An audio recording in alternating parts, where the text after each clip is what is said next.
வணக்கம். மாலை முரசு செய்திகள் தொலைக்காட்சியில் 50 முக்கிய செய்திகளை விரைவாகவும் துல்லியமாகவும் அரை மணியில் பார்க்கலாம். ஐசிசி சாம்பியன்ஸ் கோப்பை கிரிக்கெட் தொடர் இறுதிப் போட்டியில் நியூசிலாந்து அணியை வீழ்த்தி 12 ஆண்டுகளுக்கு பிறகு சாம்பியன் பட்டத்தை கைப்பற்றி இந்திய அணி அசத்தியுள்ளது. 9வது ஐசிசி சாம்பியன்ஸ் கோப்பை இறுதிப் போட்டி நேற்று நடைபெற்றது. இதில் டாஸ் வென்று முதலில் ஆடிய நியூசிலாந்து அணி 50 ஓவர்கள் முடிவில் 7 விக்கெட்டுகளை இழந்து 251 ரன்கள் எடுத்தது. இந்தியா தரப்பில் வருண் சக்கரவர்த்தி, குல்தீப் யாதவ் தலா 2 விக்கெட்டுகளை வீழ்த்தினர். இதனையடுத்து களமிறங்கிய இந்திய அணி 49 ஓவர்களில் 6 விக்கெட்டுகளை இழப்பிற்கு 254 ரன்கள் எடுத்து கோப்பையை தட்டி சென்றது.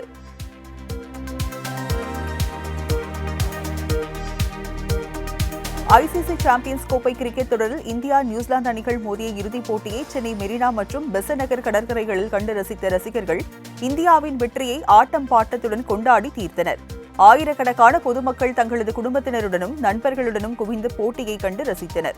தொடர்ந்து 4 விக்கெட்டுகள் வித்தியாசத்தில் இந்தியா வெற்றி பெற்று சாம்பியன் பட்டத்தை கைப்பற்றியதை கடற்கரையில் குவிந்திருந்த ரசிகர்கள் ஆட்டம் பாட்டத்துடன் உற்சாகமாக கொண்டாடி மகிழ்ந்தனர்.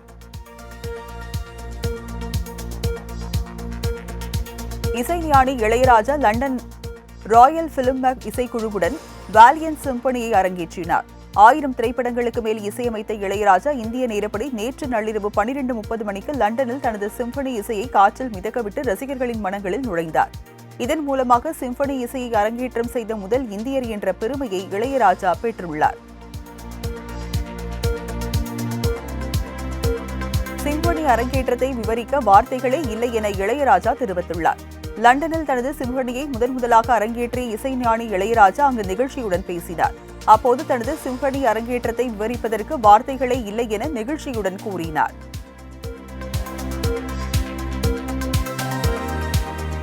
முதலமைச்சர் மு.க.ஸ்டாலின் விழா நடத்தினால் தமிழகத்தில் சிம்பனி இசையை அரங்கேற்ற தயார் என இசைஞானி இளையராஜா தெரிவித்துள்ளார். லண்டனில் சிம்பனி இசையை அரங்கேற்றிவிட்டு சென்னை திரும்பிய இளையராஜாவுக்கு தமிழ்நாடு அரசு, அரசியல் கட்சிகள் மற்றும் திரைத்துறையினர் சார்பில் உற்சாக வரவேற்பு அளிக்கப்பட்டது. இதனைத் தொடர்ந்து செய்தியாளர்களுக்கு பேட்டியளித்த இளையராஜா, சிம்பனி இசையை யாரும் டவுன்லோட் செய்து கேட்காதீர்கள், அதனை லைவாக கேட்டால்தான் அதன் உன்னதத்தை உணர முடியும் என கேட்டுக் கொண்டார். மேலும் இது ஆரம்பம்தான் என்று கூறிய இளையராஜா, அக்டோபரில் துபாயில் தொடங்கி 13 நாடுகளில் சிம்பனியை அரங்கேற்ற உள்ளதாக அறிவித்துள்ளார்.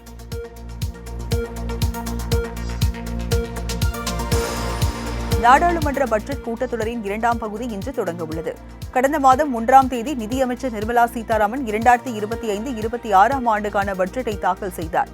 இது தொடர்பான விவாதம் கடந்த மாதம் நடைபெற்றது. இந்நிலையில் பட்ஜெட் கூட்டத்தொடரின் 2ஆம் கட்ட அமர்வு இன்று மீண்டும் தொடங்குகிறது. இதில் தொகுதி மறுவரையறை திட்டம், மும்மொழி கொள்கை என்ற பெயரில் ஹிந்தியை திணிக்கும் முயற்சியை கைவிட வலியுறுத்தி காங்கிரஸ், திமுக உள்ளிட்ட கட்சிகள் பிரச்சினைகளை கிளப்ப தயாராக உள்ளன.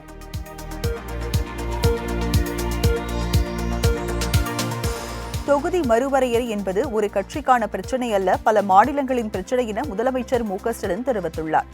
சென்னை அண்ணா அறிவாலயத்தில் நடைபெற்ற திமுக எம்பிக்களின் கூட்டத்தில் பேசிய அவர், தொகுதி மறுவரையறையால் பாதிக்கப்படும் ஆந்திரா, கர்நாடகா, கேரளா உள்ளிட்ட 7 மாநிலங்களில் உள்ள 29 கட்சிகளுக்கு இதுகுறித்து கடிதம் அனுப்பியுள்ளதாக தெரிவித்தார். இந்த மாநிலங்களுக்கு ஒரு அமைச்சர் மற்றும் ஒரு எம்பி அடங்கிய குழுவினர் சென்று தொகுதி மறுவரையறையால் ஏற்படும் பாதிப்புகள் குறித்து மத்திய அரசுக்கு விளக்கமளிக்க வேண்டும் என முதலமைச்சர் அப்போது தெரிவித்தார். நாடாளுமன்ற தொகுதி மறுவரையறை விவகாரத்தில் டெல்லியில் தமிழ்நாடு எம்பிக்களின் கூட்டத்தை ஒருங்கிணைக்க வேண்டும் என முதலமைச்சர் மு.க.ஸ்டாலின் தெரிவித்துள்ளார். சென்னையில் நடைபெற்ற திமுக எம்பிக்கள் கூட்டத்தில் பேசிய அவர், நாடாளுமன்ற பட்ஜெட் கூட்டத்தொடரின் 2ஆம் அமர்வில் அனைவரும் தவறாமல் கலந்து கொள்ள வேண்டும் என தெரிவித்தார். மேலும் மும்மொழி கொள்கை குறித்து நாடாளுமன்றத்தில் குரல் எழுப்ப வேண்டும் என அறிவுறுத்திய முதலமைச்சர், ஹிந்தி உட்பட எந்த மொழி குறித்தும் நாடாளுமன்றத்தில் வீண் விமர்சனம் செய்ய வேண்டாம் என்றும் கேட்டுக் கொண்டார். தொகுதி மறுவரையால் பாதிக்கப்படும் மாநிலங்களை ஒருங்கிணைத்து செயல்பட வேண்டும் என்பன உள்ளிட்ட முக்கிய தீர்மானங்கள் திமுக எம்பிக்கள் கூட்டத்தில் தீர்மானம் நிறைவேற்றப்பட்டுள்ளது. தொகுதிகளை இழக்கும் அபாயத்தில் உள்ள ஆந்திரா, கர்நாடகா, கேரளா, தெலுங்கானா, ஒடிசா, மேற்கு வங்கம், பஞ்சாப் ஆகிய 7 மாநிலங்களை சேர்ந்த கட்சிகளை ஒருங்கிணைத்து போராட்ட களத்திற்கு அழைத்து வர தீர்மானம் நிறைவேற்றப்பட்டது. மாநிலங்களின் உரிமைகளை நிலைநாட்டவும், தொகுதிகளின் எண்ணிக்கை மற்றும் அதன் விகிதாச்சாரத்தை காப்பாற்றுவது என்றும் தீர்மானம் நிறைவேற்றப்பட்டது.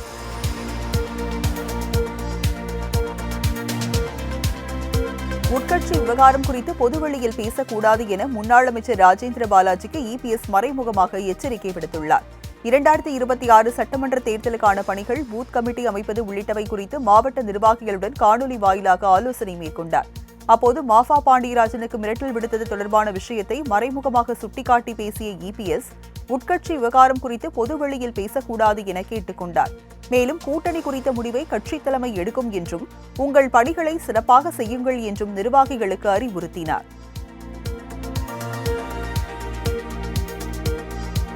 மகளிர் தின விழாவில் கோகுல இந்திராவுக்கு உரிய முக்கியத்துவம் அளிக்கப்படாத நிலையில் அதிமுகவில் இருந்து அவர் ஓரங்கட்டப்படுகிறாரா என்ற கேள்வி எழுந்துள்ளது. ஆண்டுதோறும் அதிமுக சார்பில் நடைபெறும் மகளிர் தின விழாவின் அனைத்து ஏற்பாடுகளையும் கோகுல இந்திரா மற்றும் ப. வளர்மதி முன்னின்று செய்வது வழக்கம். இந்த ஆண்டு சென்னையில் இபிஎஸ் பங்கேற்ற மகளிர் தின விழாவில் கோகுல இந்திராவுக்கு உரிய முக்கியத்துவம் அளிக்கப்படவில்லை என்று கூறப்படுகிறது. இதனால் கோகுல இந்திரா மகளிர் தின விழாவில் இருந்து பாதையிலேயே வெளியேறிய சம்பவம் அதிமுக வட்டாரத்தில் பரபரப்பை ஏற்படுத்தியுள்ளது. செங்கல்பட்டு மாவட்டத்தில் முதலமைச்சர் மு.க.ஸ்டாலின் இன்றும் நாளையும் கள ஆய்வு மேற்கொள்கிறார்.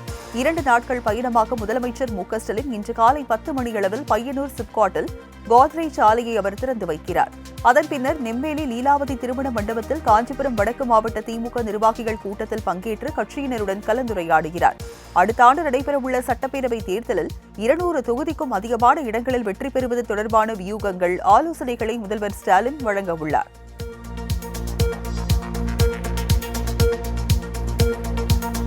2026 சட்டமன்ற தேர்தலில் முதலமைச்சர் தலைமையிலான மதசார்பற்ற கூட்டணி 200 தொகுதிகளுக்கு மேல் வெற்றி பெற்று ஆட்சி அமைக்கும் என துணை முதலமைச்சர் உதயநிதி ஸ்டாலின் நம்பிக்கை தெரிவித்துள்ளார்.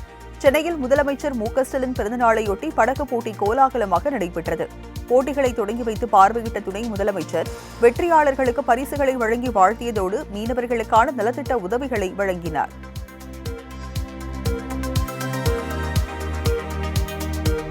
திருவள்ளூர் எம்பி சசிகாந்த் செந்தில் மன்னிப்பு கேட்க வேண்டும் என தமிழக பாஜக தலைவர் அண்ணாமலை தெரிவித்துள்ளார். ஹிந்தி தெரியாததால் தான் தமிழக மாணவர்கள் யுபிஎஸ்சி தேர்வில் வெற்றி பெறவில்லை என்றுதான் கூறியதாக சசிகாந்த் செந்தில் பொய் கூறியுள்ளதாக அண்ணாமலை குறிப்பிட்டுள்ளார். மேலும் தாங்கள் நடத்தும் தனியார் பள்ளிகள் நலனுக்காக ஏழை எளிய மாணவர்கள் பயிலும் அரசு பள்ளிகளின் கல்வி தரத்தை உயர்த்தாமல் இரட்டை வேடம் போட்டு அவர்களை தொடர்ந்து வஞ்சித்து வரும் திமுகவை கேள்வி கேட்க எது தடுக்கிறது? அவர்கள் தயவால் பெற்ற பதவியா என்றும் சசிகாந்த் செந்திலுக்கு அண்ணாமலை கேள்வி எழுப்பியுள்ளார்.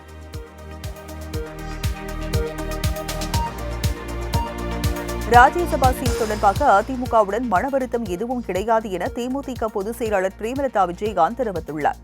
மதுரை விமான நிலையத்தில் செய்தியாளர்களை சந்தித்தார். அப்போது அதிமுக ராஜ்யசபா சீட் ஒதுக்கவில்லை என்பதற்காக கூட்டணியை முறித்துக் கொள்ள வாய்ப்பு உள்ளதா என செய்தியாளர்கள் எழுப்பிய கேள்விக்கு பதிலளித்த அவர், இன்னும் 1 வருடம் இருக்கிறது, பொறுத்திருங்கள், நிச்சயமாக அந்த காலம் வரும்போது உங்களுக்கு அறிவிக்கிறேன் என்றார்.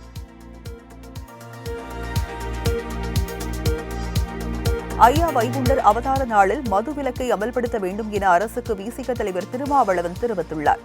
கன்னியாகுமரி மாவட்டம் மார்த்தாண்டத்தில் நடைபெற்ற மாநில மத நல்லிணக்க இயக்க ஐம்பெரும் விழாவில் பங்கேற்ற அவர் செய்தியாளர்களிடம் பேசினார். அதில் மத்திய அரசு கல்வி முறை மூலம் தமிழ்நாட்டில் ஹிந்தியை திணிக்க பார்ப்பதாக தெரிவித்தார்.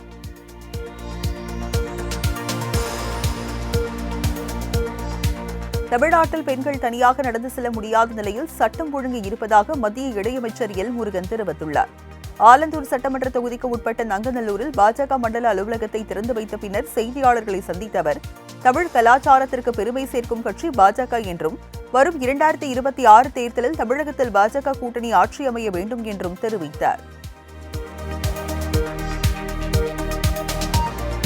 சேலம் மாநகராட்சி ஆணையராக இளங்கோவன் நியமிக்கப்பட்டதில் பல்வேறு விதிமீறல்கள் நடைபெற்றுள்ளதாக பாமக தலைவர் அன்புமணி ராமதாஸ் குற்றம் சாட்டியுள்ளார். இதுகுறித்து அவர் வெளியிட்டுள்ள அறிக்கையில், இந்திய ஆட்சி பணியில் இல்லாத அதிகாரி இளங்கோவன் சேலம் மாநகராட்சி ஆணையராக நியமிக்கப்பட்டுள்ளார். இதில் பல்வேறு விதிமீறல்கள் நடைபெற்றுள்ள நிலையில் இந்த ஆணையை தமிழக அரசு ரத்து செய்ய வேண்டும் என தெரிவித்துள்ளார். மேலும் உரிய அதிகாரிகள் கொண்டு அனைத்து மாநகராட்சி ஆணையர் பணியிடங்களும் நிரப்பப்பட வேண்டும் எனவும் வலியுறுத்தியுள்ளார்.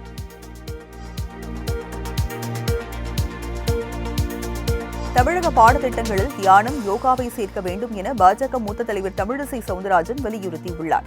சென்னை மணப்பாக்கத்தில் உள்ள பாபுஜி ஆசிரமத்தில் மகளிர் தினத்தையொட்டி நடத்தப்பட்ட தியான நிகழ்ச்சியில் தமிழிசை சவுந்தரராஜன் பங்கேற்றார். பின்னர் செய்தியாளர்களை சந்தித்த அவர், மத்திய அரசு இந்தியை திணிப்பதாக நினைக்காமல் பள்ளி மாணவர்களிடம் தமிழக அரசு கொண்டு சேர்க்க வேண்டும் என கேட்டுக் கொண்டார். மேலும் தியானம் மற்றும் யோகா என்பது அனைவருக்கும் சொந்தமானது என்றும், அது ஆன்மீகம் அல்ல, ஆரோக்கியம் என்றும் தமிழிசை அப்போது தெரிவித்தார். மீனவர்களின் பிரச்சினையில் மத்திய அரசு நிரந்தர தீர்வு காண வலியுறுத்தி தமிழக வெற்றிக் கழகம் சார்பில் போராட்டம் நடத்தப்பட உள்ளதாக அக்கட்சி சார்பில் தெரிவிக்கப்பட்டுள்ளது. மீனவர்களை திரட்டி நடத்தப்படும் இப்போராட்டத்திற்கு தமிழக வெற்றிக் கழக தலைவர் விஜய் தலைமை தாங்குவதாக தகவல் வெளியாகியுள்ள நிலையில் மீனவர்களை ஒருங்கிணைக்க ஒருங்கிணைப்பு குழு அமைக்கப்பட்டுள்ளதாகவும் போராட்டத்துக்காக அதிகாரப்பூர்வ தேதி விரைவில் அறிவிக்கப்படும் எனவும் அக்கட்சி தெரிவித்துள்ளது.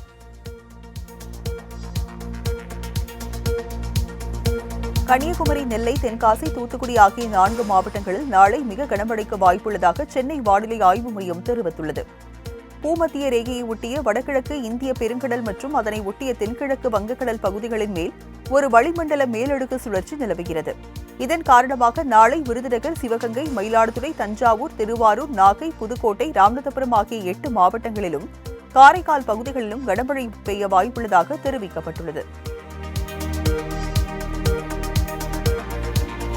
ஆசிரியர்கள், அரசு ஊழியர்களின் கோரிக்கைகளை நிறைவேற்றாமல் முதலமைச்சர் மு.க.ஸ்டாலின் தமிழகம் முழுவதும் வலம் வந்து கொண்டிருப்பதாக பட்டதாரி ஆசிரியர்கள் குற்றம் சாட்டியுள்ளனர். நாமக்கல்லில் தமிழ்நாடு உயர்நிலை மேல்நிலைப் பள்ளி பட்டதாரி ஆசிரியர் கழகத்தின் மாவட்ட பொதுக்குழு கூட்டம் நடைபெற்றது. பின்னர் செய்தியாளர்களிடம் பேசிய தலைவர் மாயவன், தமிழக முதலமைச்சர் ஆட்சிக்கு வருவதற்கு முன்பாக ஆசிரியர்களுக்கு கொடுத்த வாக்குறுதியை 4 ஆண்டுகளாகியும் நிறைவேற்றவில்லை என குற்றம் சாட்டினார். மயிலாடுதுறை மாவட்டத்திற்கு உட்பட்ட பெரம்பூர் காவல் நிலையத்தில் பணியாற்றிய போலீசார் அனைவரும் பூண்டோடு பணியிட மாற்றம் செய்யப்பட்டுள்ளனர். பெரம்பூர் போலீஸ் எல்லைக்கு உட்பட்ட முட்டம் கிராமத்தில் சாராய வியாபாரம் குறித்து போலீசாருக்கு தகவல் தெரிவித்ததோடு சாராய விற்பனையை தட்டி கேட்ட தினேஷ் என்பவரை சாராய வியாபாரிகளான ராஜ்குமார், அவரது மைத்துனர்கள் தங்கத்துறை, மூவேந்தன் ஆகிய 3 சேர்ந்து தாக்கியுள்ளனர். அப்போது தாக்குதலை தடுக்க முயற்சித்த முட்டம் ஹரீஷ், ஸ்ரீனிவாசபுரத்தை சேர்ந்த ஹரிசக்தி ஆகியோர் கத்தியால் குத்தி கொலை செய்யப்பட்டனர். இச்சம்பவம் பெரும் அதிர்வலையை ஏற்படுத்திய நிலையில் காவல் நிலையத்தில் பணியாற்றிய அனைவரும் கூண்டோடு பணியிட மாற்றம் செய்யப்பட்டனர்.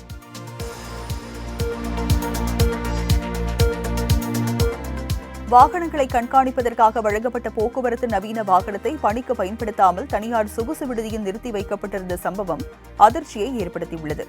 சென்னை கிழக்கு கடற்கரை சாலையில் வாகனங்கள் அதிவேகமாக செல்வதால் அவ்வப்போது வாகன விபத்து நடைபெற்று அதில் எண்ணற்ற உயிர் பலியாகி வருகிறது. இதனை தடுக்கும் விதத்தில் போக்குவரத்து போலீசாருக்கு தானியங்கி கேமரா பொருத்திய கார் வழங்கப்பட்டது. இந்த வாகனத்தை கண்காணிப்புக்கு பயன்படுத்தாமல் ஈஞ்சம்பாக்கத்தில் உள்ள விஜிபி விடுதி வளாகத்தினுள் நிறுத்தி வைத்துவிட்டு காவலர்கள் ஓய்வெடுக்கும் காட்சி சமூக வலைதளங்களில் வைரலாகி அதிருப்தியை ஏற்படுத்தியுள்ளது. அரசு ஊழியர்கள் 6 குழந்தைகளை பெற்றுக் கொண்டாலும் 6 மாதம் மகப்பேறு விடுமுறை வழங்கப்படும் என ஆந்திர முதலமைச்சர் சந்திரபாபு நாயுடு தெரிவித்துள்ளார்.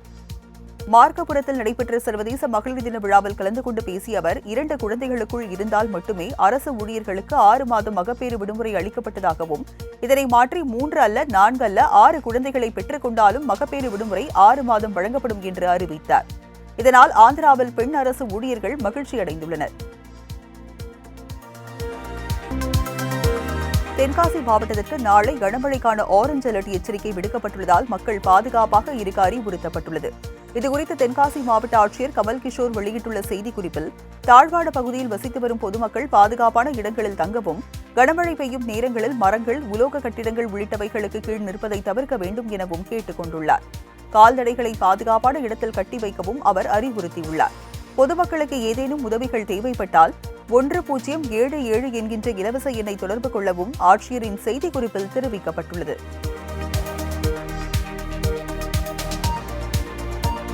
விழுப்புரம் மாவட்டம் திண்டிவனம் அருகே வெடிப்பொருட்கள் பதுக்கி வைத்திருந்த 2வரை போலீசார் கைது செய்தனர். மயிலத்தில் வெடிப்பொருட்கள் பதுக்கி வைக்கப்பட்டிருப்பதாக போலீசாருக்கு தகவல் கிடைத்ததை அடுத்து அப்பகுதியில் போலீசார் சோதனையில் ஈடுபட்டனர். அப்போது வீட்டில் இருந்த 276 எலக்ட்ரிக் டெட்டனேட்டர்கள், 59 ஸ்லாரி மற்றும் 13 கிலோ வெடிமருந்து கைப்பற்றப்பட்டது. இது தொடர்பாக பரமசிவம் மற்றும் அமித் ஆகிய 2 பேரை போலீசார் கைது செய்ததுடன் தப்பியோடிய சுரேஷ் பாபு என்பவரை தேடி வருகின்றனர்.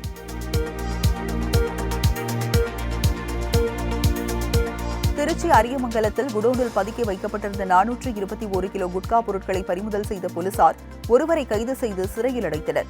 அரியமங்கலம் பகுதியில் சென்ற மினி வேனில் மறைத்து வைக்கப்பட்டிருந்த குட்கா பொருட்களை பறிமுதல் செய்த போலீசார் ஓட்டுநர் சுரேஷ்குமாரிடம் விசாரணை நடத்தினர்.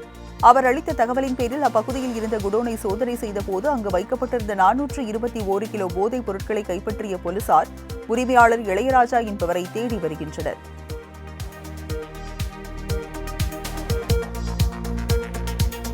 சென்னை கிழக்கு கடற்கரை சாலையில் போக்குவரத்திற்கு நெரிசல் ஏற்படுத்தும் வகையில் நிறுத்தப்பட்டுள்ள வாகனங்களுக்கு போலீசார் அபராதம் விதித்தனர். கிழக்கு கடற்கரை சாலையில் சாலை விரிவாக்கம் பணிகள் காரணமாக ஆங்காங்கே மழைநீர் தரைப்பாலம் அமைக்கப்பட்டு வருகிறது. இதனால் சாலைகள் குறுகி காணப்படும் நிலையில் சிலர் தங்களது கார்களை சாலையில் நிறுத்திவிட்டு சென்றதால் போக்குவரத்து நெரிசல் ஏற்பட்டது. இதனையடுத்து அங்கு வந்த நீலாங்கரை போலீசார் போக்குவரத்திற்கு இடைஞ்சலாக இருந்த வாகனங்களுக்கு அபராதம் விதித்து எச்சரித்தனர்.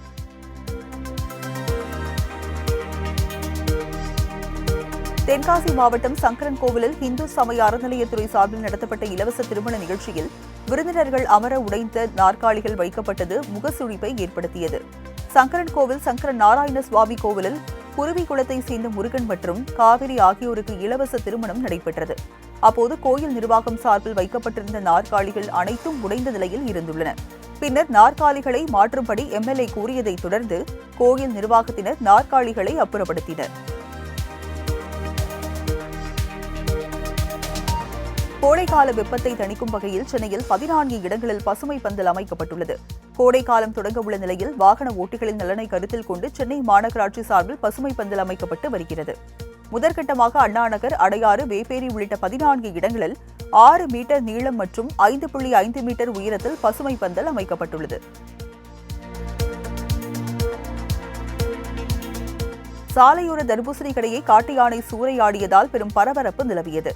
கோவை மேட்டுப்பாளையத்தில் ஊட்டி சாலையில் பெட்ரோல் பங்க் அருகே உள்ள சாலையோர கடையில் தர்பூசணியை காட்டு யானை பாகுபலி சூறையாடியது. தகவல் அறிந்து வந்த மேட்டுப்பாளையம் வனத்துறையினர் பட்டாசுகள் வெடித்து யானை பாகுபலியை வனப்பகுதிக்குள் விரட்டினர்.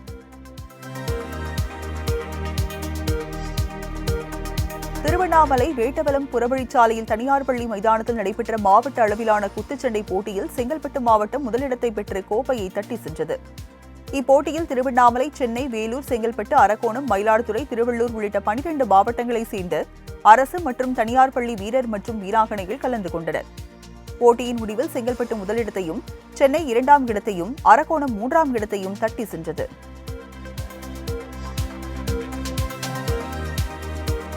முதலமைச்சர் பிறந்தநாளையொட்டி மதுரை மாவட்டம் கீழக்கரையில் உள்ள கலைஞர் நூற்றாண்டு ஏறு தழுவுதல் அரங்கத்தில் திமுக சார்பில் ஜல்லிக்கட்டு போட்டி நடைபெற்றது.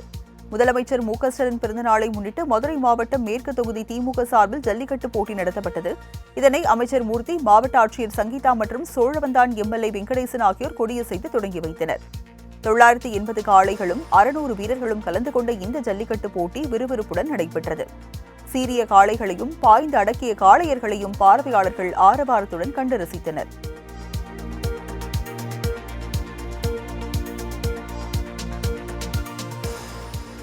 பயங்கரவாத தாக்குதல் காரணமாக பாகிஸ்தானுக்கு செல்ல வேண்டாம் என அமெரிக்கர்களுக்கு அரசு அறிவுறுத்தியுள்ளது. பாகிஸ்தானின் பலுச்சிஸ்தான் மற்றும் கைபர் பக்துன்பா மாகாணங்களில் சமீப காலமாக பயங்கரவாத தாக்குதல்கள் அடிக்கடி நடைபெற்று வருகிறது. இந்த நிலையில் பாகிஸ்தானுக்கு செல்ல வேண்டாம் என்று அமெரிக்கர்களுக்கு அந்நாட்டு அரசு அறிவுறுத்தியுள்ளது. இது தொடர்பாக அமெரிக்க வெளியுறவுத்துறை வெளியிட்ட அறிக்கையில் பயங்கரவாதம் மற்றும் ஆயுத மோதல்களுக்கான சாத்தியக்கூறுகள் காரணமாக பாகிஸ்தானுக்கு பயணம் செய்வதை தவிர்க்க அந்நாட்டு அரசு கேட்டுக் கொண்டுள்ளது.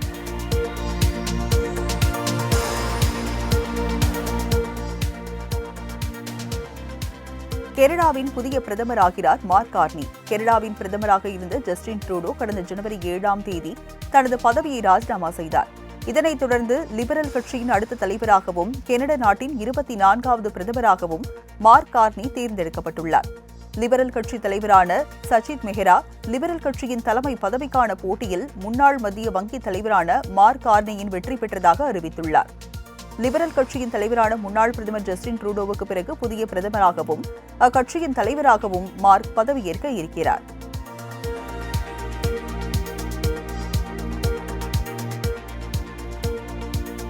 கத்தோலிக்க திருச்சபை தலைவரான போப் பிரான்சிஸ் மூச்சுக்குழாய் தொற்று காரணமாக கடந்த 14ஆம் தேதி ரோம் நகரில் உள்ள ஜெமெலி மருத்துவமனையில் சிகிச்சைக்காக அனுமதிக்கப்பட்டார்.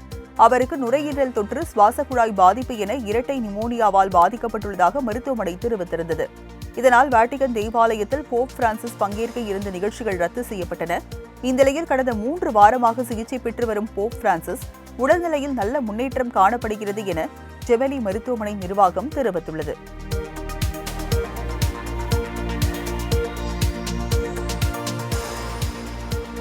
அமெரிக்காவின் வெள்ளை மாளிகை அருகே துப்பாக்கியுடன் சுற்றித் திரிந்த நபர் மீது பாதுகாவலர்கள் துப்பாக்கிச்சூடு நடத்தியதால் பெரும் பரபரப்பு நிலவியது. வெள்ளை மாளிகை அருகே மர்ம நபர் ஒருவர் ஆயுதங்களுடன் சுற்றி வந்துள்ளார். இதை கண்ட பாதுகாப்பு பணியாளர்கள் அந்த நபரை நோக்கி துப்பாக்கிச் சூடு நடத்தினர். இதில் அந்த நபர் பலத்த காயமடைந்ததாக கூறப்படுகிறது. அமெரிக்க அதிபர் டிரம்பை தாக்க திட்டமிட்டு அந்த நபர் அங்கு சுற்றி திரித்தாரா என்ற கோணத்தில் பாதுகாப்புத்துறை அதிகாரிகள் விசாரணை நடத்தி வருகின்றனர். துப்பாக்கிச் சூடு நடந்தபோது அதிபர் டிரம்ப் வெள்ளை மாளிகையில் இல்லை என்பது குறிப்பிடத்தக்கது.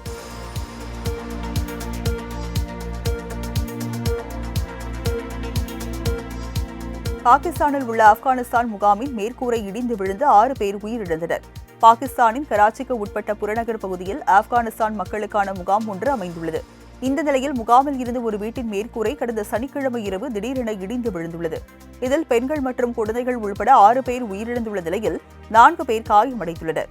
இந்த விபத்திற்கான காரணம் குறித்து அதிகாரிகள் தீவிர விசாரணை மேற்கொண்டு வருகின்றனர். பாகிஸ்தானில் வசிக்கும் ஆப்கானிஸ்தான் நாட்டு மக்கள் மார்ச் 31ஆம் தேதிக்குள் நாட்டை விட்டு வெளியேற வேண்டும் என பாகிஸ்தான் உள்துறை அமைச்சகம் உத்தரவிட்டுள்ளது.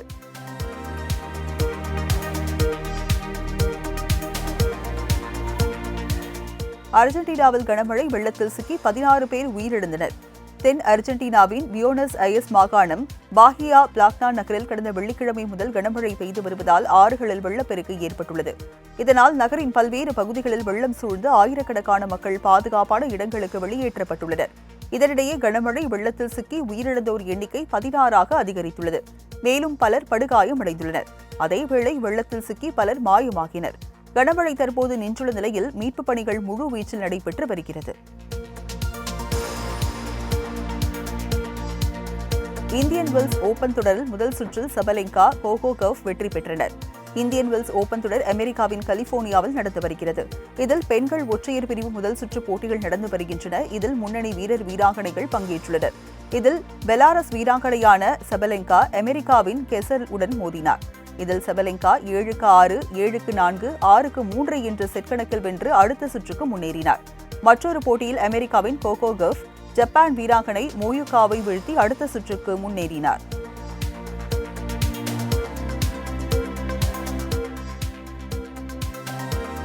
குழந்தைகள் மீதான பாலியல் வன்கொடுமைகளை தடுக்க தண்டனைகளை கடுமையாக்க வேண்டும் என சேலத்தில் பாடகரும் நடிகருமான கிரிஷ் தெரிவித்துள்ளார். மகளிர் தினத்தை ஒட்டி மகளிருக்கு ஏற்படக்கூடிய மன அழுத்தத்தை போக்கும் வகையில் சேலம் அடிவாரம் பகுதியில் உள்ள தனியார் பள்ளியில் கருத்தரங்கு நடைபெற்றது. இதில் கலந்து கொண்ட அவர் பின்னர் செய்தியாளர்களிடம் பேசினார். அப்போது லண்டனுக்கு இளையராஜா இசையை கற்பிக்க போனாரா, கற்றுக்கொள்ள போனாரா என்று தெரியவில்லை என்றும் அவருடைய தேடுதலுக்காக நாம் அனைவரும் அவரை வணங்க வேண்டும் என்று கிரிஷ் தெரிவித்தார்.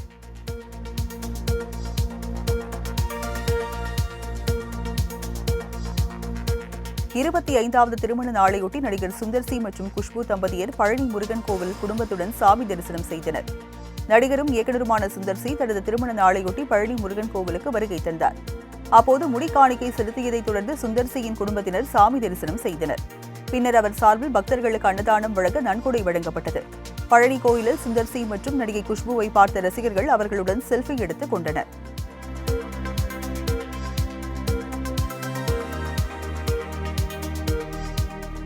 சிவகார்த்திகேயன் நடிப்பில் வெளிவந்த ரஜினி முருகன் திரைப்படம் ரீ-ரிலீஸ் செய்யப்படுவதாக தெரிவிக்கப்பட்டுள்ளது. பொன்ராம் இயக்கத்தில் நடிகர் சிவகார்த்திகேயன் நடிப்பில் கடந்த 2016ஆம் ஆண்டு வெளியாகி ஹிட்டான திரைப்படம் ரஜினி முருகன். நகைச்சுவை, காதல் மற்றும் அதிரடி கலந்த மசாலா திரைப்படமான இதில் நடிகை கீர்த்தி சுரேஷ், சூரி, ராஜ்கிரண், சமுத்திரக்கனி ஆகியோர் நடித்துள்ளனர். இமான் இசையில் இப்படத்தின் பாடல்கள் அனைத்துமே ஹிட் அடித்தது. இந்நிலையில் திருப்பதி பிரதர்ஸ் தயாரிப்பினரும் வருகிற மார்ச் 14ஆம் தேதி ரஜினி முருகன் படத்தை மறு வெளியீடு செய்ய உள்ளதாக அறிவித்துள்ளது.